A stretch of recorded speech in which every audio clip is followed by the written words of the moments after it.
Guess what time of year it is?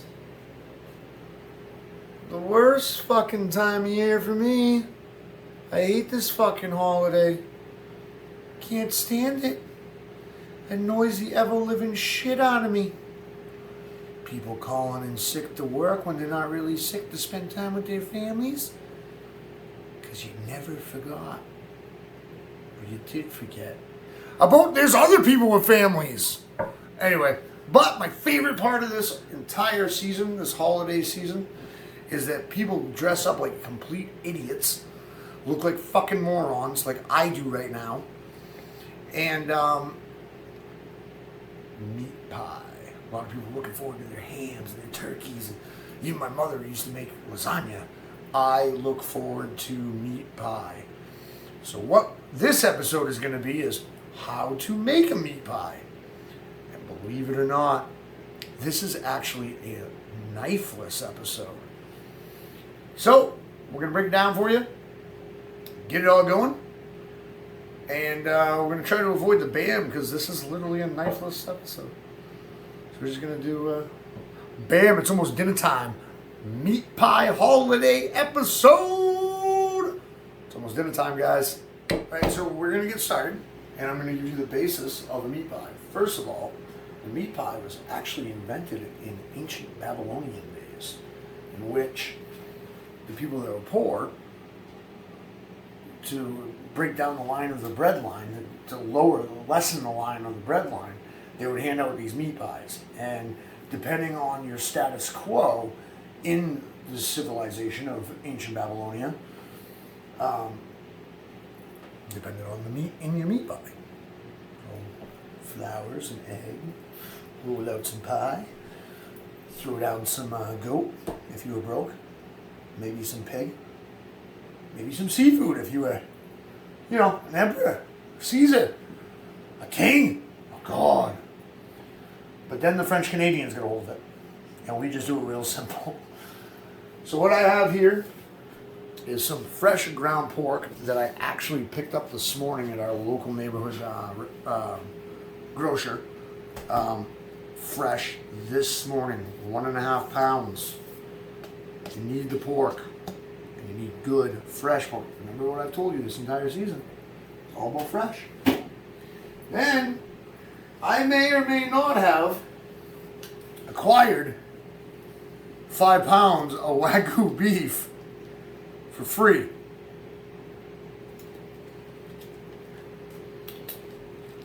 Hey Tim, this is a sample. Do something with it. So I don't even know how expensive this Wagyu beef would be, like if bought, but it's Wagyu. And that's like the highest quality of beef you can buy. So I said knifeless, but I gotta open up the package. So you're gonna add 1.5 pounds. I tried to do 1 pound, but they only had 1.5 pounds to your ground beef. I went a little bit big, and again, using Wagyu. You're gonna mix that. Again, as usual, before I start mixing, I'm gonna turn on my water to keep my hands clean. I'm gonna mix that right in there. Get that all nice and sexy. Smell how fresh it is. It's just amazing to me. So, with the meat pie, get that all nice and mixed in. You're going to add your seasonings. Now, what I did was I contacted an old mentor of mine, someone that I brought up in other episodes, that helped me get started when I was a young pup. And I reached out to her. And I was like, hey, what kind of seasonings do you use? I was thinking something completely different. I was like, how about I just use allspice, call it good, whatever. It's that simple. Well, it's even more simple than that. So she texts me back, and she's like, I literally use poultry seasoning. So I'm going to do 6.5 pounds. So what we'll do is we'll go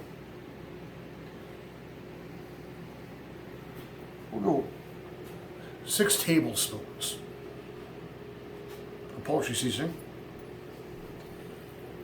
We're going to go, the cinnamon's very strong, so we're going to go, say, 4 tablespoons of cinnamon.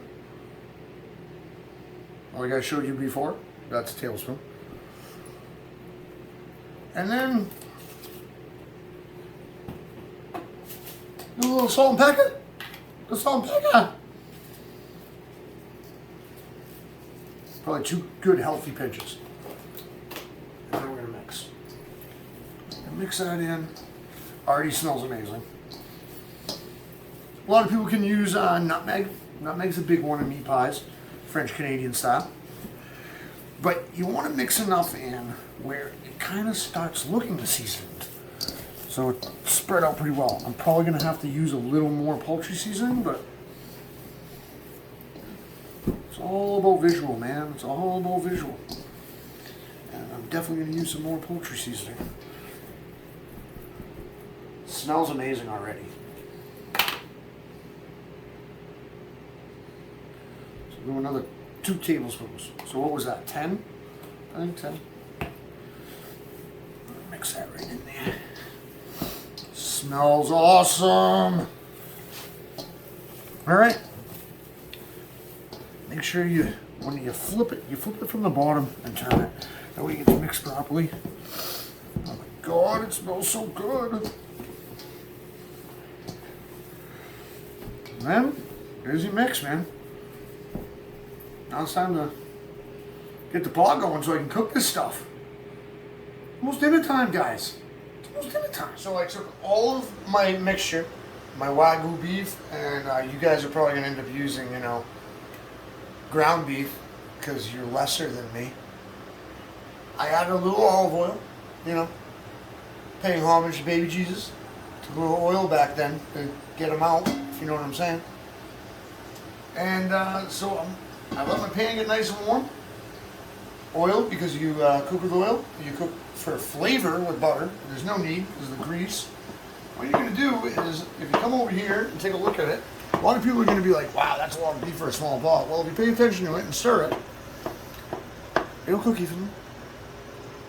And I know I promised you guys that I wouldn't do this. But y'all need a Christmas gift. So, here's your Christmas gift. Merry Christmas, motherfucker. Alright, so our ground beef is cooked. Almost, par cooked. So what I do now is I'm going to take, for 6.5 pounds of this ground beauty, smells so good, I'm going to take 4 bouillon cubes. 1, 2, 3, 4. And a healthy scoop, maybe even 2, of garlic. The reason I'm putting my garlic in at this point is I don't want it to go bitter. Okay? So then we got that. Yeah, I just pull like magic towels out of my ass. Woo! I'm gonna wet my hands! Stir that right in there. Gonna add that flavor. Most people are probably sitting there going, why is he using so much chicken base or chicken seasoning for pork and bird? Oh, you'll find out. So now what you're going to do is, because this is a classic Timmy J recipe, if you ain't got bush, you ain't got beer, motherfucker.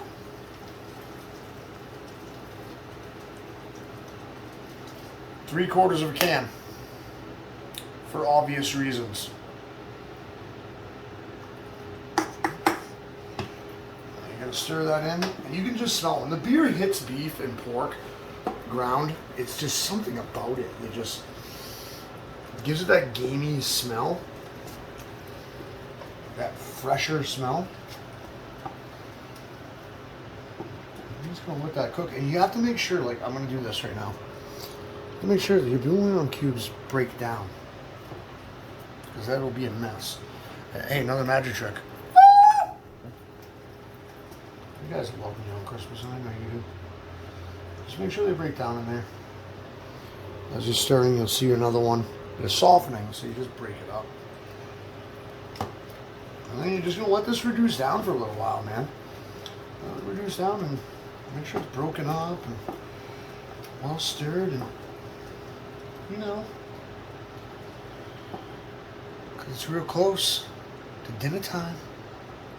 Real close.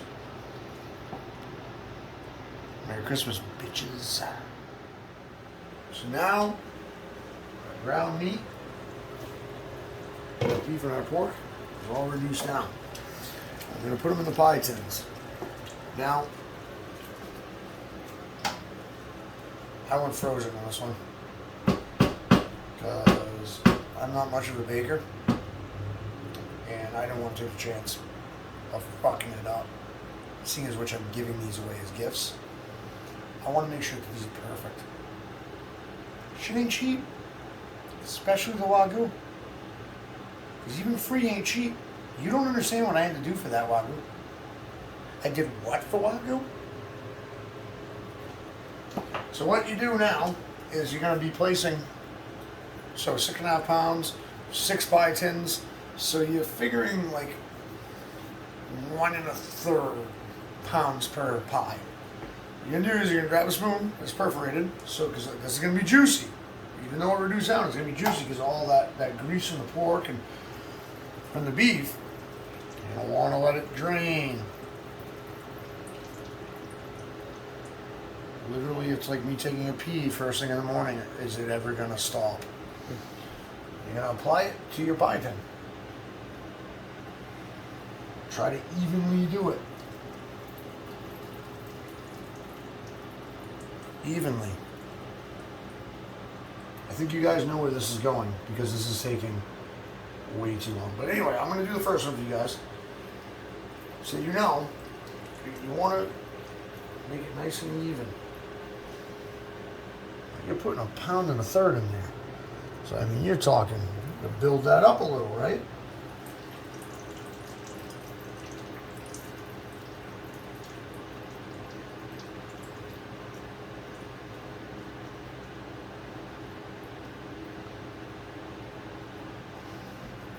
Jesus. I haven't any hand on the way. Well, we already know where that beef is going. Shake it a little. You shake it 3 times, you're playing with it. One pound in there, you know? One more scoop in that guy. That's what you're looking at. Trying to go even across the. Well, we're gonna do that. You know, it wouldn't be dinner time with Timmy J if not for, well, if not for this.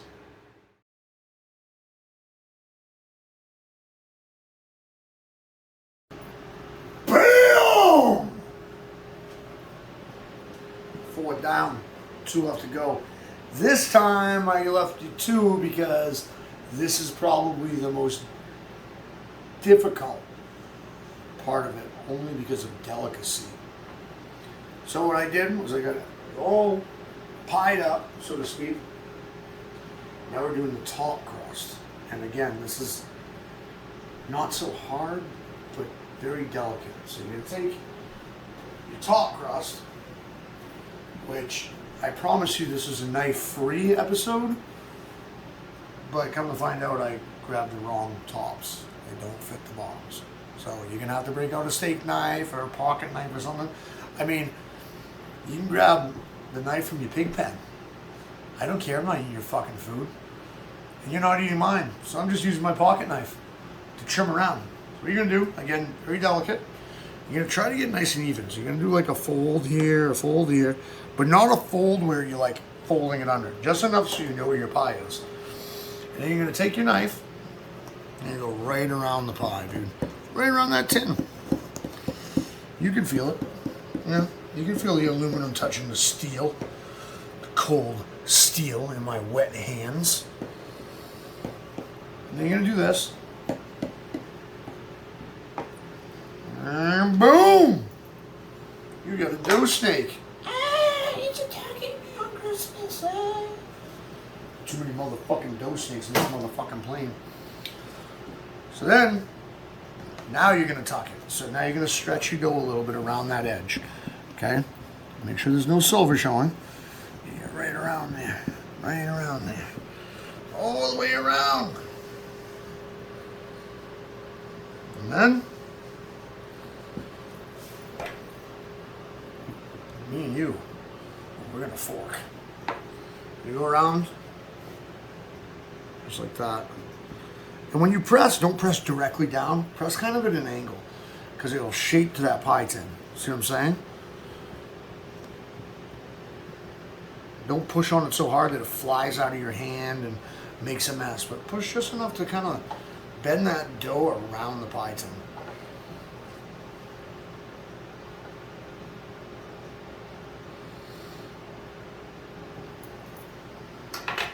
Then, your knife again. Little X.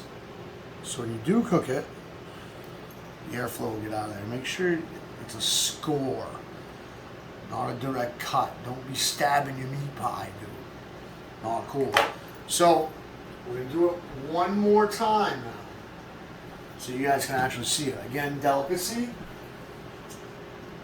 Delicate with your pie dough. It's not a pizza. It's not a loaf of bread. Again, you're going to line it up. Go around one more time. Make sure it's tight to your pie tin, but not too tight, because you're going to have to cut that off. Cut it off again. So you're going to grab your little lip there, right around your pie tin, man.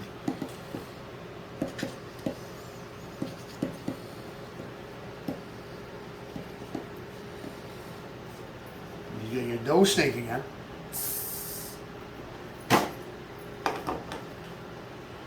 Tuck. Massage. Stretch. Make it good and tight. Then you're going to fork. Again, all the way around at an angle.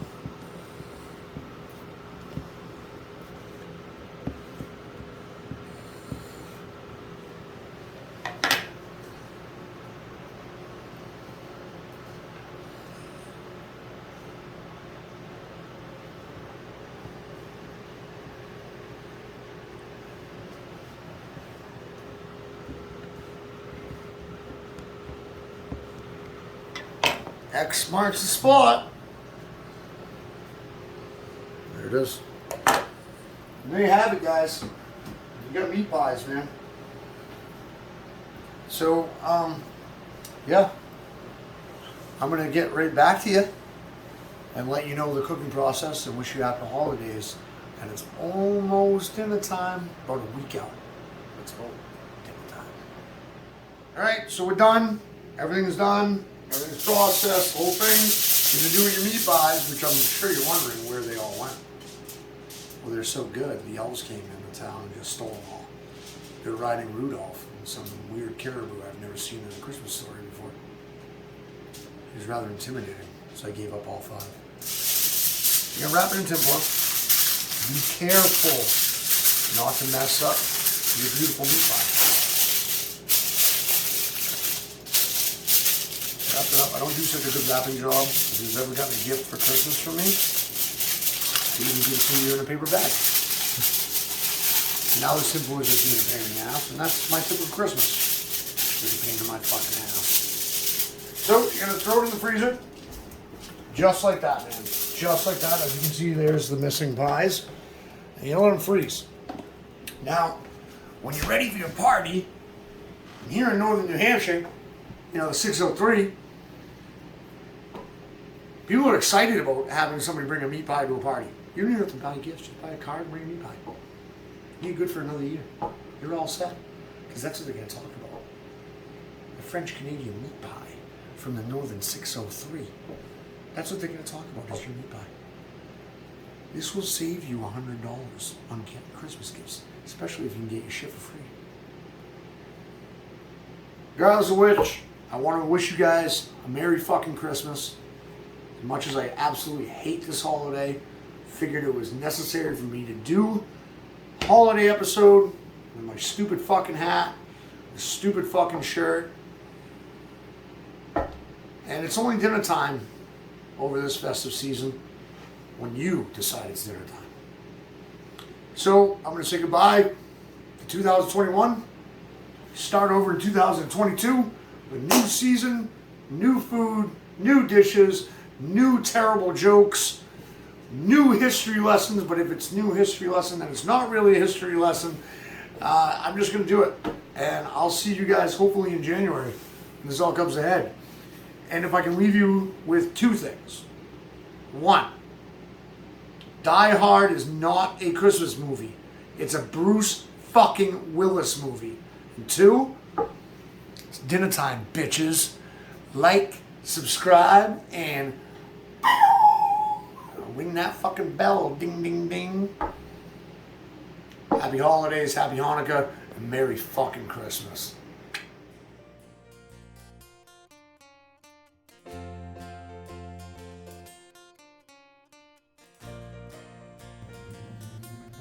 This is the end cut of season 1. You were supposed to wait until the credits are over. So when you take your meat pie out, you're going to set your oven to 350 degrees. You're going to do an egg wash, but not like a regular egg wash. You're going to do 2 eggs in a bowl, some water. Wisp it. Now wisp it good. And then you're going to apply that to your meat pie. You're going to stuff in the oven. Frozen, 25 to 30 minutes at 350 degrees. It's all good.